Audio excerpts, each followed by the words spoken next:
Victory with ash এমন কোনো platform নয় যেটা আজ শুরু হয়ে কাল শেষ হয়ে যাবে। আর অ্যাশ মুফারে এমন কোনো মানুষ নন যিনি রাতারাতি লোক দেখানোর সাফল্যের গল্প বানাতে এসেছেন। আজ যারা প্রশ্ন করছেন, সন্দেহ করছেন বা হতাশ হচ্ছেন, আমি শুরুতেই বলতে চাই এই অনুভূতিগুলো একেবারেই স্বাভাবিক। কারণ ইতিহাস বলে বড় কোনো পরিবর্তনের ঠিক আগেই মানুষ সবচেয়ে বেশি দ্বিধায় পড়ে।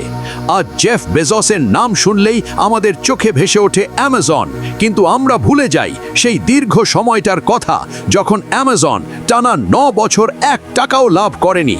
মিডিয়া শিরোনাম করেছিল অ্যামাজন ইজ আ ফেইলিয়ার। মানুষ বলেছিল এই লোকটা শুধু টাকা পোড়াচ্ছে। শেয়ার পড়ে যাচ্ছিল, ইনভেস্টররা মুখ ফিরিয়ে নিচ্ছিল, এমনকি পরিবার বন্ধুরাও বলেছিল এই স্বপ্ন ছেড়ে দাও।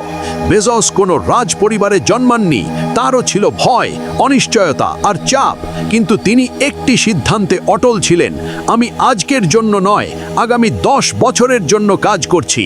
ঠিক এখানেই অ্যাশ মুফারের সাথে তার মিল আছে।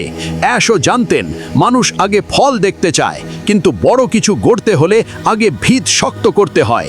অ্যামাজন লাভের আগে গুদাম বানিয়েছে, সিস্টেম বানিয়েছে, কাস্টমারের বিশ্বাস তৈরি করেছে, আর ঠিক সেই পথেই আজ অ্যাশ এআই ইকোসিস্টেম গড়ে তুলছেন। মানুষকে কেন্দ্রে রেখে একটি বৈশ্বিক সিস্টেম দাঁড় করাচ্ছেন, যেখানে শুধু টাকা নয়, সুযোগ, মর্যাদা আর ভবিষ্যৎ আছে। আজ মানুষ বলছে এতদিন হয়ে গেল এখনো কিছু নেই, কিন্তু তারা ভুলে যাচ্ছে অ্যামাজনের সেই 9 বছরে যারা ধৈর্য হারিয়ে ছেড়ে চলে গিয়েছিল তারা আজ শুধু গল্প শোনে, আর যারা বিশ্বাস ধরে রেখেছিল তারাই ইতিহাসের অংশ হয়েছে। 2000 সালের .com ক্র্যাশে অ্যামাজন প্রায় শেষ হয়ে যাচ্ছিল, তখনও বেজস খরচ কমিয়েছেন কিন্তু ভিশন কমাননি। আজও অ্যাশ ঠিক সেই পরীক্ষার মধ্য দিয়ে যাচ্ছেন, বাহিরের শব্দ উপেক্ষা করে ভিতরের লক্ষ্য শক্ত করে ধরে আছেন।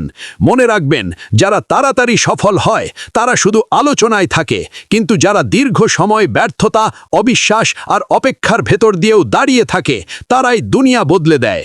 আজ আপনি যদি ভিক্টরি উইথ অ্যাশ নিয়ে বিভ্রান্ত হন, মনে রাখবেন হয়তো আপনি শেষটা দেখছেন না, হয়তো আপনি ইতিহাস তৈরি হওয়ার আগের অধ্যায়ে দাঁড়িয়ে আছেন। প্রশ্ন একটাই, আপনি কি ভিড়ের মতো মাঝপথে ছেড়ে যাবেন, নাকি অ্যাশ মুফারের ভিশনের সাথে দাঁড়িয়ে একদিন গর্ব করে বলবেন আমি শুরু থেকেই ছিলাম? কারণ ইতিহাস সব সময় ফল মনে রাখে না, ইতিহাস মনে রাখে কে শেষ পর্যন্ত বিশ্বাস রেখেছিল। আর আপনি যদি এখানে নতুন হয়ে থাকেন তাহলে এখনই বিপন টেক জোন ইউটিউব চ্যানেলটি সাবস্ক্রাইব করে বেল বাটনে চাপ দিন এবং নিয়মিত আপডেট ও মিটিংয়ের মাধ্যমে যুক্ত থাকতে ভিক্টরি উইথ অ্যাশ টেলিগ্রাম গ্রুপে যোগ দিন। ধন্যবাদ আমাদের সাথে থাকার জন্য।